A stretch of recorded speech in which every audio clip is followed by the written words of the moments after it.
Jay. And my name is Jamie. And welcome to It's Time Financial House. So, are you ready?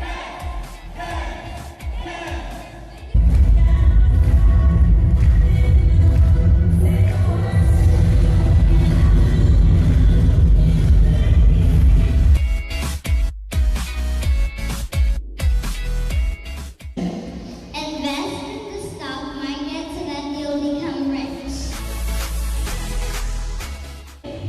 I know it's unconventional, it's not traditional, but it works.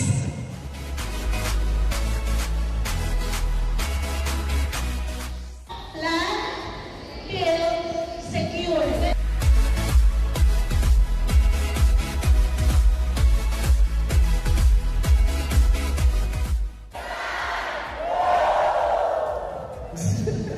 Thank you.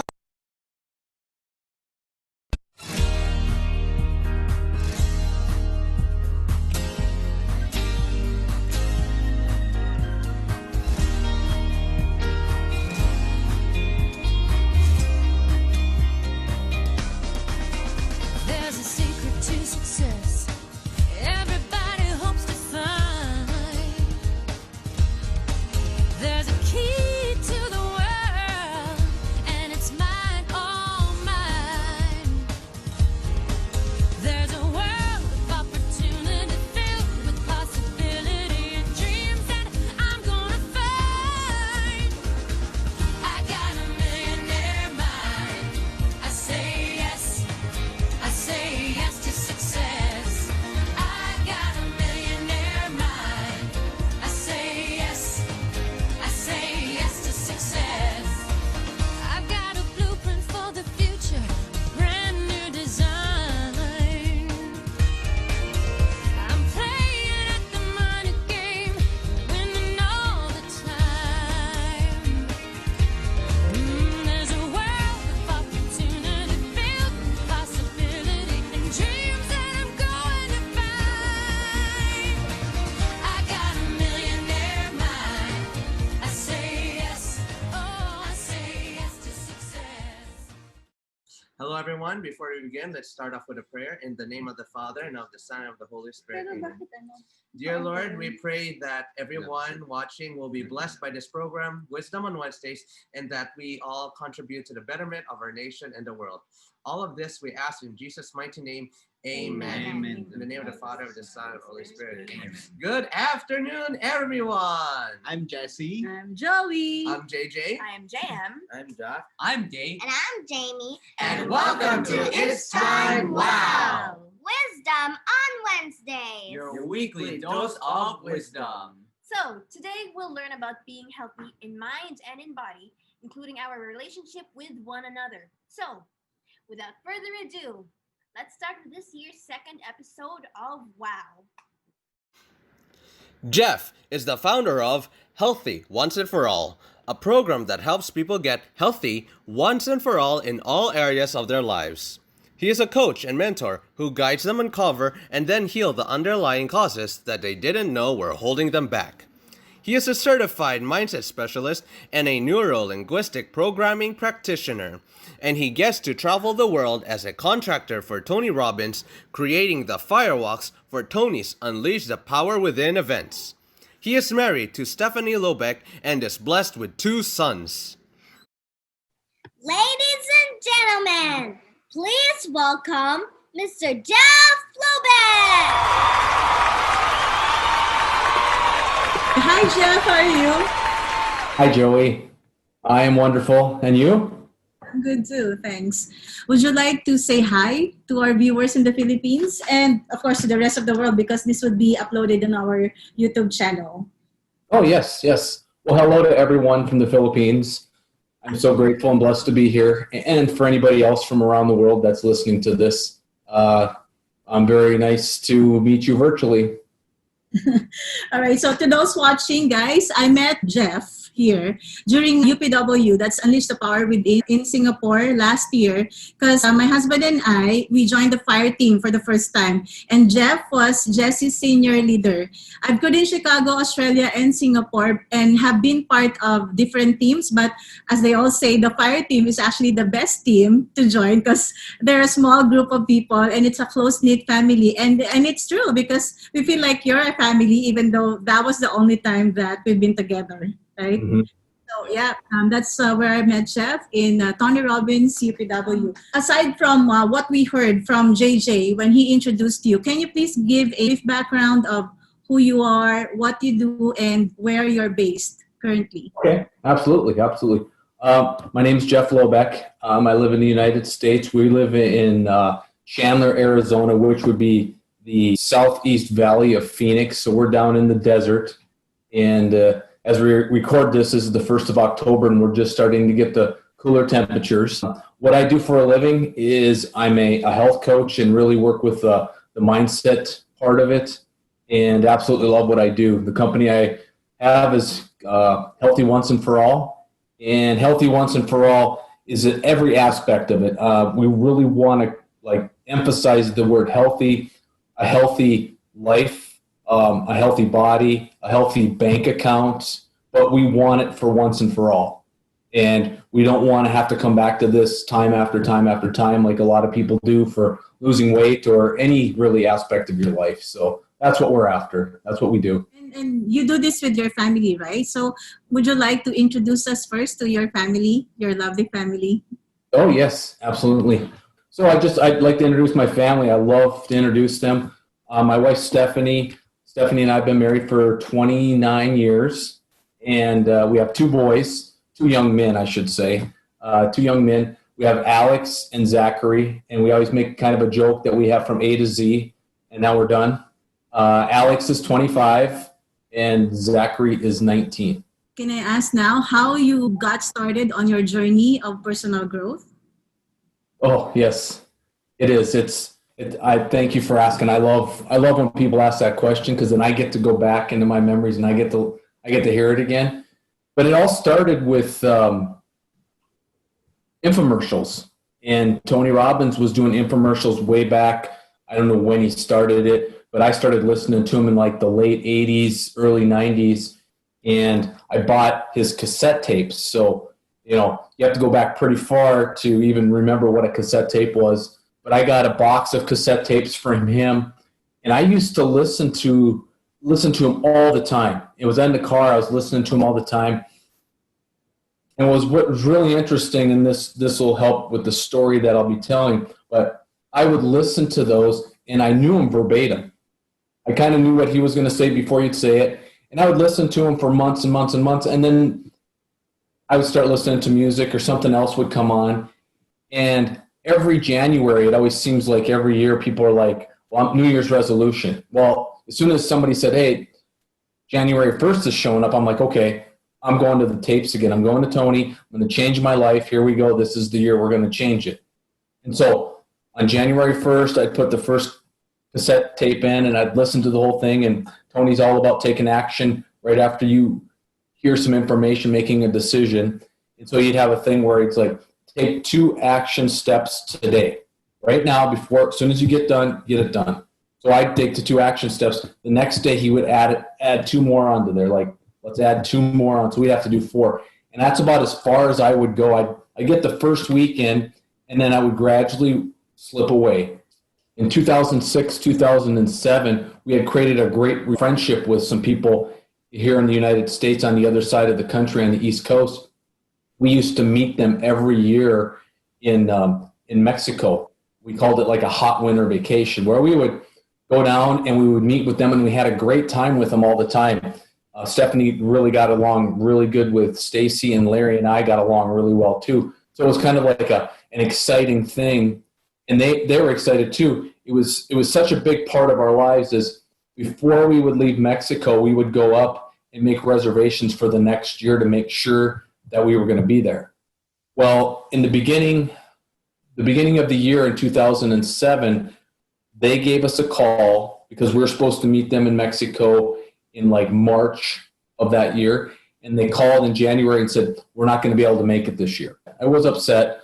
I remember getting off the phone, telling Steph about it, and her and I, we were just roommates at the time. We hadn't gotten into really putting any of this personal growth tools and strategies into our lives. And so we really didn't want to go to Mexico alone because we had fun with them, but we needed them to have the fun, we thought. We really didn't have great relationship at the time. So she said to me, what would you like to do instead of going to Mexico?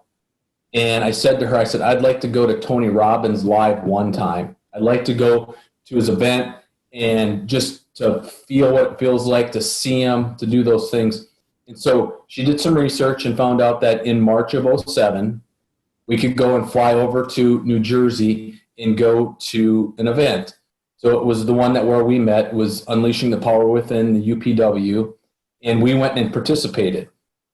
And that absolutely completely changed our lives. And the interesting part about the story is I had always listened to Tony. I was pretty much a follower of his. And Stephanie was kind of a dabbler, and she would listen to him, but not as much as I would.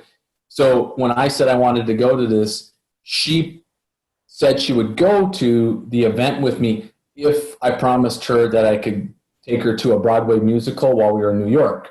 And I said, well, absolutely, I'll do that. And I had never been to a Broadway musical in my life, so I was just like, that was definitely out of my comfort zone.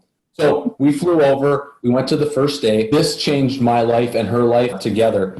We went to the event and we participated the first day. So if you ever get a chance to go to UPW and get to go, the first day is the day that you get to walk on coals.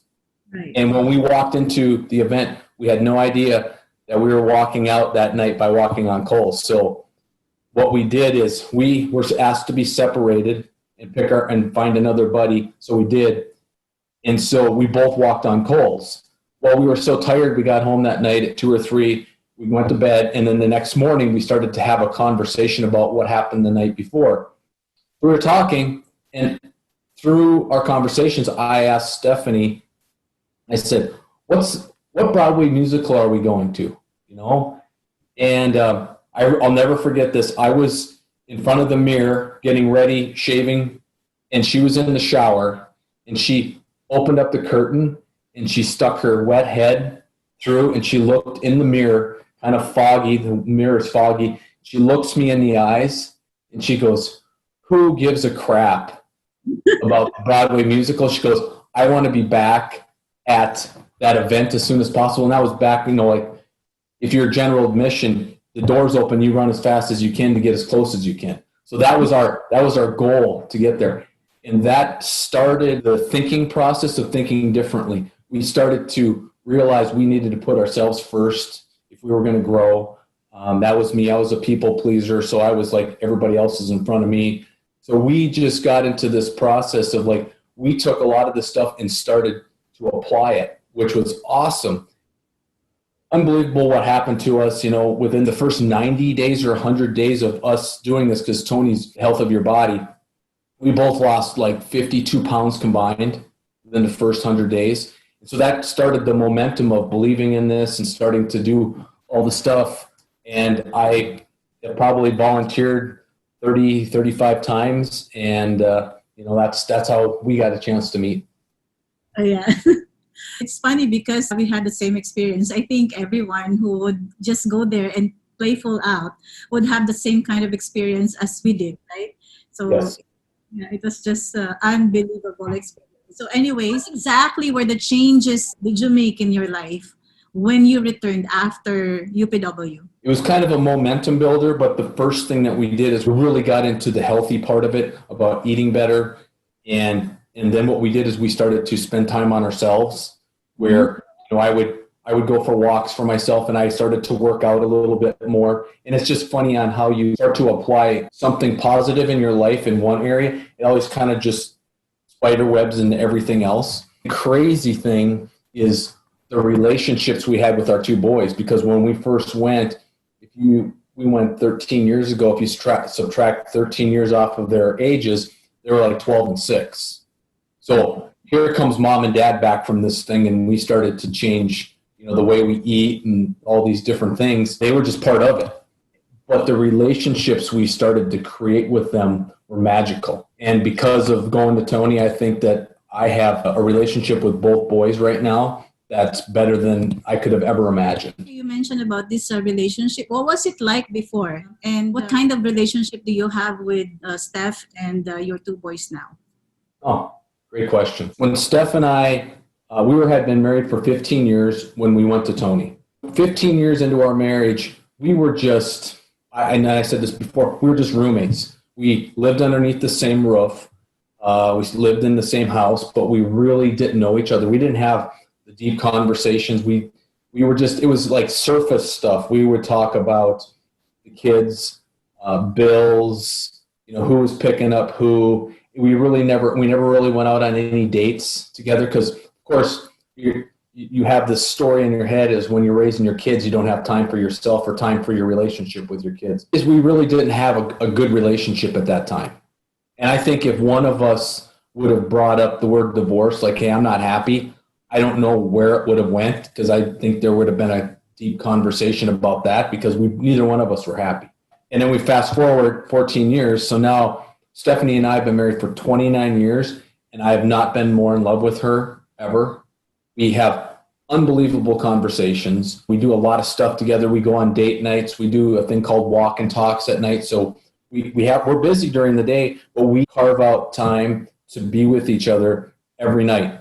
We always have dinner together, and we also go for a thing called walk and talks, where what we do is we leave with no phones, no electronics, and we just catch up on the day. We talk about what happened during the day, and then we also talk about what's going to happen the next day. So it's an awesome love affair that we're in, and not too many people that have been married for 29 years can say that. But I do have to say we've worked at it. We really worked at it. What changed for us is Tony talked about making a decision and committing to it. He talks about burning the boats. And Stephanie and I, even after we went to Tony, there was still some healing that needed to be done with the relationship. And I'll never forget, we got in an argument one night, and I didn't want the kids to hear it. So we left the house, and we were sitting in a car where we could see the home. They were younger. And we sat in there, and we sat there for hours and hours and hours. And it got to the point where I said, do you want out of this? And she sat there for a few seconds. And in hindsight, now that I tell this story, I look back, and Tony talks about it's in the moments of a decision that your destiny is shaped. In those 15 seconds, I was waiting for her answer. It was going to be one of two directions in my marriage and in my life. And she said, you know what? We have way too much here. We need to work at it. And then she asked me the same question, which was great.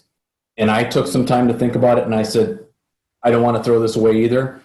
But that moment changed our life, because I said to her, if we're in this, we are 100% committed. That's something that I do teach, is once you're 100% committed, I think the universe or whatever happens, it opens up and gives you, it might give you some challenges, but it helps you realize that, hey, I see that you want this, and I'm going to help you get it. Steers you down the way, you flow with life then. So that, Steph and I are just in such a great place right now, and we work at it. Now with the two boys, Alex and Zach, Tony said something that made me change who I was as a father. And Tony said he had become a father of 4 at the age of 24. And so he had 3 kids that were adopted, and he had a child. And with those 4, he looked at his life as a father and said, I want to help create kids that are problem solvers. I don't want to solve their problems for them. And when I heard that, I'm like, that's what I want to do. That's the father I want to be. Because I was always the one telling them what to do, and this is how you do it. And so we started to create choices for our kids. So from the age of 6 and 12, they had different choices because of their ages. But as I use this as an example quite often, the example would be the 2 boys, they like to play games on the TV. And as they were playing, they would get in arguments every once in a while. 2 brothers, they would start to yell at each other, they'd start to fight. And what used to happen is if I was in a good mood, I would go up and say, "Hey, you guys, let's just settle down, relax. I don't want you guys to get in trouble. Just quit it." Well, if I was in a bad mood, I'd walk up, I'd start yelling louder than them. I would take the computer away, I'd take the game away, I'd take it away from them, and I'd say, "You know what? You guys are grounded for a month." Well, that's because I was in a bad mood, right? I was using my emotions to dictate how I talk to them. So as soon as we decided we were going to give them choices, Stephanie or I would walk into the room if they were arguing, and we'd say, "Hey guys, I need you to settle down. Okay, we have to stop this. Here's your choices. You guys can decide to change and not fight. You guys have to communicate together. This is what you have to figure out, and you can just keep playing your game. If you keep fighting and one of us has to walk back in the room, you're going to lose your game." So the very interesting part about that is if you really listen to that, if one of us had to walk in to take the game away, it wasn't because of us. It was because of them. They chose to keep fighting. So as they got older, we started asking them, "What do you think your choices are?" Instead of making the choices, so that, 12 and 6 is a little different than, 15 and 20. Once they get to 20, then it's like, okay, there's some challenges going on here. Let's see what we can do. And where I really changed as a father is, I'll never forget this. And I've told this story plenty of times, but I don't remember what happened with Alex. Alex is our oldest. He was 13 or 14 years old, and he had gotten in trouble. So I asked him to go up in his room, and I would be coming up to speak with him. So I sat there on the chair for a little bit thinking about, what am I going to talk about? I said, I have no idea what I'm going to say. So I started walking up the stairs, and I'm like, man, this parenting is hard. I don't know what I'm going to say. So I walked into the room, and I sat him down, and I said, I need your complete focus right now. I need you to listen. I said, I'm going to tell you 2 scenarios. I'm going to tell you 2 stories right now. I said, the first story, and my dad has passed on now, but they used to call him Papa Al. So I said, I'm going to tell you 2 stories. I said, the first story is that I said I was 13 at one time, like you were. And I said, I got in trouble, and Papa Al would come into the room, and he'd sit down and have a conversation with me, and he'd go, you know what, Jeff? He goes, you know what? I've been 13 at your age. You're going through puberty. You're going through, your peer pressures. You've got a lot of stuff going on in your life right now. And I know exactly what you were going through because I've been through it. And I said, that's the first story. I said, here's the second story. I said, you're 13. And yes, I have been 13 before, but I have never been 13 in the year 2012 or 2015. I said, I have no idea what you're going through. I said, I do need your help to figure this out because I said, I want you to really understand this. I said, you've never been 13 before, right? He's like, no, I've never been 13. I said, guess what? I've never been a father to a 13-year-old before. So I said, I'm learning this stuff too. And the moment that I told our children that I don't know what to do, I need your help, something magical happens. And if anybody has parents out there, your children will start to talk to you. Now, before they get in trouble, we would talk. Give me your cell phone. Give me something. I'm taking something away. Go upstairs. They won't say a word. Then they're mad at you. When I told them, I don't know what to do, can we have a conversation about this? They would open up and share their point of view with me. I would share my point of view. They would still, get some punishment. But guess what? It never happened again. We would understand, we would catch it before it happened. With those 2 things I wanted to share about letting our kids make choices, completely changed my relationship as a parent.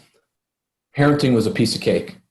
It was easy because I was able to have great communication with them. And what's nice about it is a bonus to that is the conversations that we have as them being young adults now. Now we have a great relationship. They respect me and I respect them. I'd like to go back to your relationship with Steph because not a lot of couples have the kind of relationship that you and Steph have. Else, so you have date nights, you have the walk and talk. Do you do that every night, the walk and talk?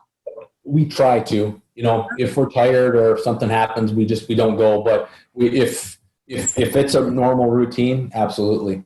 But you have your dinner together every night, right? Date nights are once a week. Okay, you have date nights. And what Yeah, we else? do.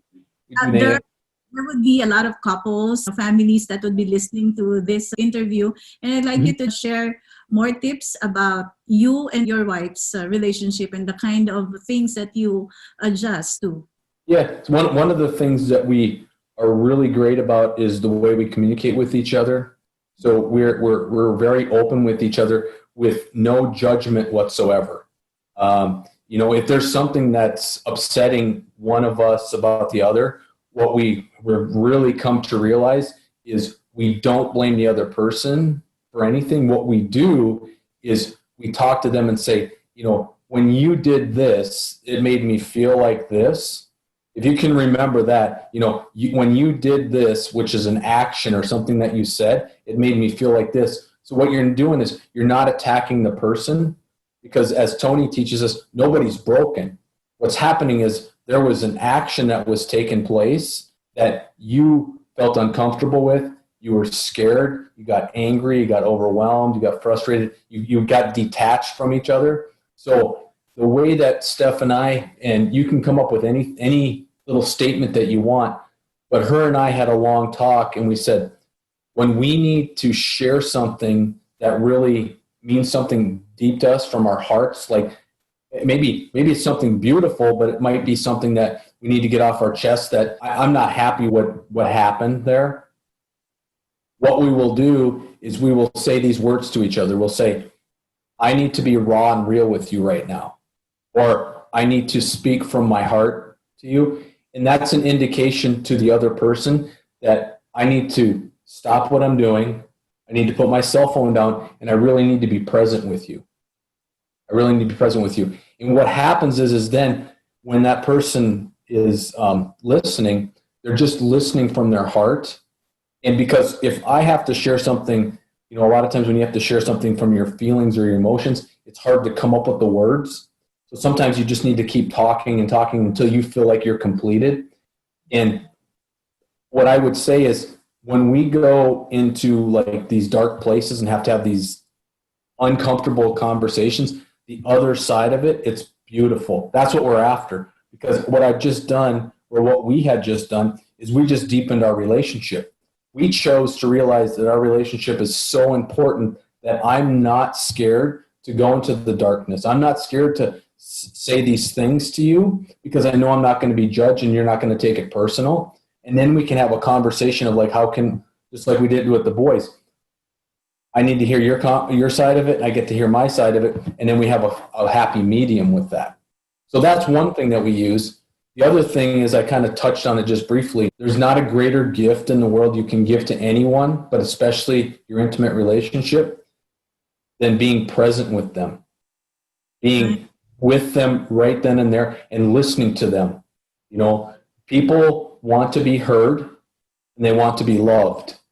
And if they can be heard, they're going to feel that love. They're going to feel that connection. So when you're with somebody, give it a try. Give it a try. Just be aware of being completely present with that person and just listening to them, not to judge them, not to like up one. Because there's so many conversations today where you're listening to one person and you can't wait till they take a breath or till they're done talking because you got one story that's even better than theirs. That's not a really great conversation. So just being present with someone is, as they say, it's the greatest gift you could ever give to somebody. And here's two things that are probably 3 generations old, maybe 4. Stephanie and I got married in 1991. I hope that's right. 1991. And the night of our wedding, Stephanie's grandmother came over and spoke to us, and she had been married to 50 plus years to her husband by then. And she sat down and she said, I want to share something with you that I got from my grandmother. 2 words of advice that she shared with us. First 2 things is she said, never go to bed angry with each other. I was going to ask you. This is a very powerful one, and people don't realize how powerful that is, because If you are having a conversation, or you're upset, or you're not happy with the relationship you're having, if you sleep on it, it kind of fades away, but it doesn't really. It just sits inside, and then it sits inside and sits inside. If you face it right away and you watch the sun come up and you get it completed and you figure it out and you move on from it, it completely changes your relationship. So now you have a healthy relationship. It's kind of like an apple a day keeps the doctor away. You don't eat 30 apples at the end of the month and think I'm going to be healthy. You just need to eat one a day. If you have great conversations or deep conversations with your spouse and something's upsetting you, you don't go to bed until that is taken care of, until you come to a conclusion with it. And the other one, Steph's grandmother said, is laugh with each other as much as possible and laugh at yourself. And we have definitely done that. We joke around a lot with each other. We have a lot of fun. And people ask me, like, what's your relationship with your wife? I said, if you would be around us, you would think that we're on our third date as teenagers, and we flirt with each other, and we'll flirt with each other like on date nights. Date nights are very powerful, right? But here's the secret to date nights. When the one date's over, when does the next date start? Because we don't leave a date until we have another date night set. So sometimes it might be on a Tuesday night because our whole weekend's busy. But here's what happens. From the time you finish the date, let's say date number 2, and you're going to date number 3, and you schedule it, say it's a week away, the third date starts as soon as you're done with the second date. So I will send text messages to Steph, and I'll flirt with her about, I can't wait till our date on Saturday. I'll have adult talk with her. I'm just like, hey, why don't you wear, that red underwear, that stuff that, and she'll go, oh, this one, and she'll send me a picture. Well, that's flirting with each other. And most people at 29 years of marriage don't do that. Anybody that's 10 years of marriage typically doesn't do that. They're too busy, they're too tired, or whatever. We make sure that we put the energy into that. So there's a lot of flirting in between the dates. It's not just, I got to go home, I got date night with my wife tonight. It's like, no, it's building up for that. Right. That is funny. I mean, that's really lovely to hear. I could tell that you have plenty of time for each other, and not a lot of couples, have the luxury of having a lot of time with each other. So sometimes they're just, too tired from work. So they just turn on the TV. They just wanted to relax. There's really no time to do that. So I'm wondering if you have a lot of time. Do you work from home, or do you have like the same as everybody else? They have the 8 to 5 jobs, and you just make the time, even though you're tired already. Okay, great question. Yes, a little bit to say about that. Stephanie works 8 to 5. I work in front of the computer quite often, but my schedule is not 8 to 5. I mean, I'm up at 5 sometimes for calls, and I have calls at 8 o'clock at night, 7 o'clock at night. So we have to work around that. This is one thing that we live by, and this is in every aspect of our lives. It's not the quantity of time, it's the quality of time. So if you schedule it, it's kind of like if you work for someone and your boss goes, we're having a meeting at 8 o'clock Monday morning, you don't think nothing of it, but other than being there at 8 o'clock, and you have it on your schedule. So you need to schedule your date nights, and you also schedule your walk and talks, and you schedule time to talk with them. So your relationship's so important, it needs to go on your calendar. There's a process that I learned a couple of years ago. What I do is I send Alex, Zachary, and Steph a text message every morning, and it has to do with anything that I love, appreciate, or honor in them.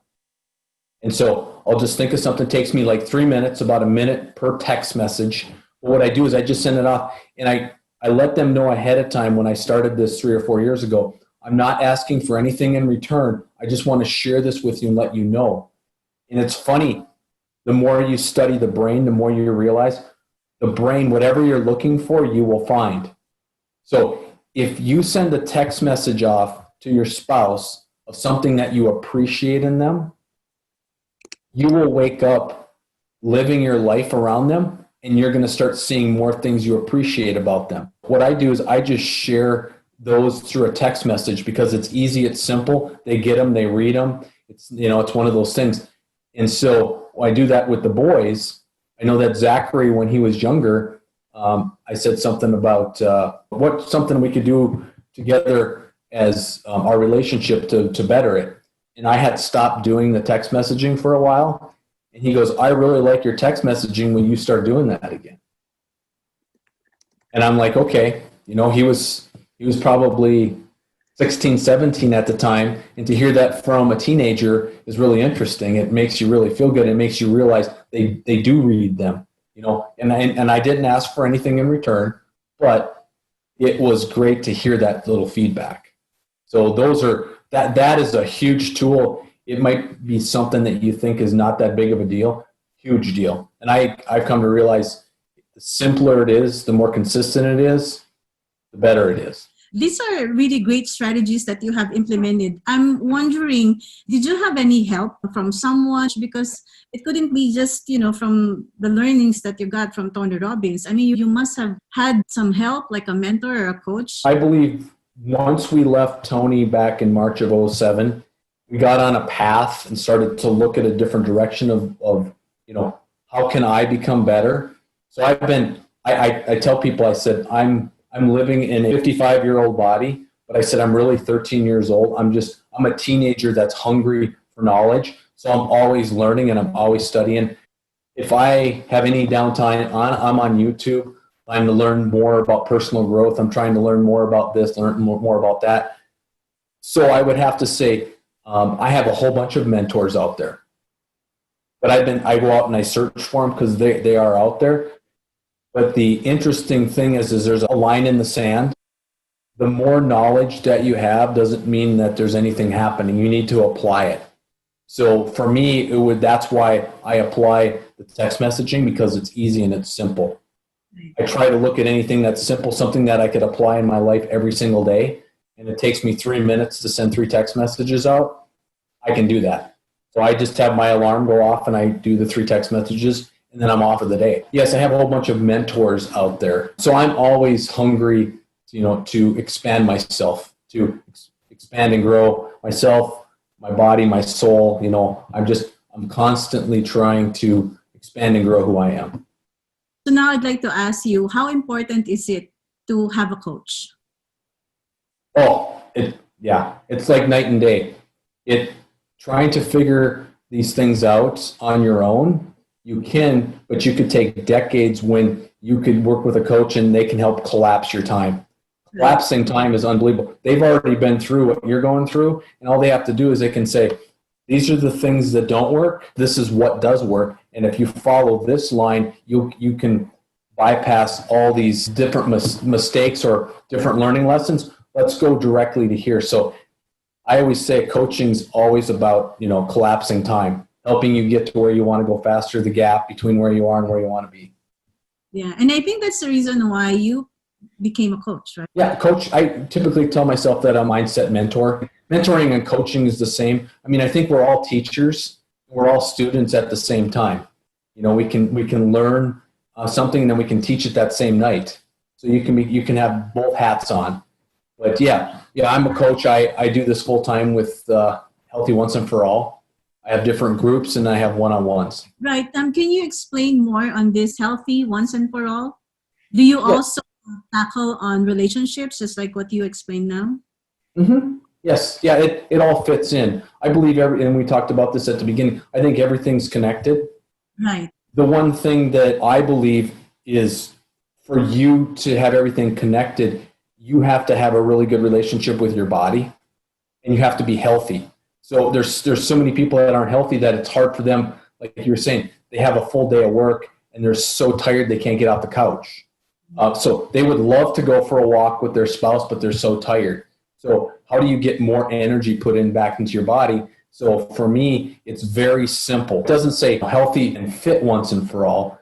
Fit to me is like working out, lifting weights. Healthy means that you have healthy insides, and I'm as simple as it gets when it comes to teaching. I do groups where what we do is we teach And if you think about this for a second, this is how I share this with the first day of the group. When you're born, the first thing you do is you take in a breath of air. Our body is 70% water. We need energy, which would be food, to eat. We need movement to keep our body strength. So if you learn how to do an easy breathing exercise every day, and I stress every day, you drink a large amount of water to keep yourself hydrated. Do some research on dehydration sometime, and you'll be unbelievable what happens when you do get hydrated. Movements, as in steps, walking is better for you than running for your body. And then eating the foods. And for me, I don't like to take anything away from anybody when it comes to the foods. Eat what you want. I just say be very conscious of the amount of food you eat. Eat smaller amounts of food, maybe eat it more often during the day. And then I ask you to stop eating after 6 o'clock at night. So you get a little bit of that intermediate fasting. So if you don't eat from 6 until 8, 9 in the morning, you've got a little bit of intermediate fasting. What you'll do is you're going to change your body. And the only other thing that I had to add to the body is we add a green smoothie every day. And the green smoothie is just something to help get the nutrition in your body where a lot of people aren't getting it. Okay, so I know that you have already shared a lot of tips for all of us, but if you have just a few minutes to talk to couples and parents, what would be the one thing that you would want to share with them? Communication is very important. You do not want to hold in what you're feeling, but there's a way to share it in a loving way compared to in a yelling way or in an unhealthy way. So communication on a daily basis is very important. And how I created my relationships with anyone that I'm around, I realized the more that I work on myself, the better person I can show up for other relationships. And that's how my relationships have gone. It's kind of interesting on how like social media is today. The most friends you can have on Facebook is 5,000 or whatever, and everybody's trying to get to that striving 5,000. Or there's no such thing as having 5,000 friends. If you can go deep with the relationships you have now, if you want a really great relationship, you need to spend one-on-one time with each person, and you need to schedule it. So, just like we're talking about, Steph and I go on date nights. We didn't talk about this, but with the two boys, I used to take them out. I would take Alex out on we used to call it date night when they got older, like, no, we don't want that. We called it hang night. We'd hang out together. We'd go do something. And then Stephanie would take Zach, and then we'd go vice versa, and then we'd do family nights and stuff. When you can go and have one-on-one conversations, your relationship goes deeper. But then when you're together as a family or in a group setting, there's this bond that starts to get stronger and stronger. Working on yourself and getting to know yourself better is a very important part of that. So being one-on-one with yourself is very important. I know people talk about meditations and stuff. Just going for a walk in nature, just going for a walk by yourself, staying away from social media and away from your phones, because phones is very addicting. You got to be very careful with that. So I would say communication with a handful of people in your life. You want to take depending on how many children you have, have a couple of friends, but take those relationships deeper, and spending time one-on-one with them is unbelievable. Because if the next time that you're out, if you go out for a date with your wife and you don't take your phones and you have deep conversations, completely different than if you meet another couple. Meeting a couple, it's not even the same, because maybe most of the time the guys go here and the girls go there, and they're the ones that are chatting. So really look at doing one-on-ones. Go do stuff with your kids and do stuff that they like to do, and work on yourself.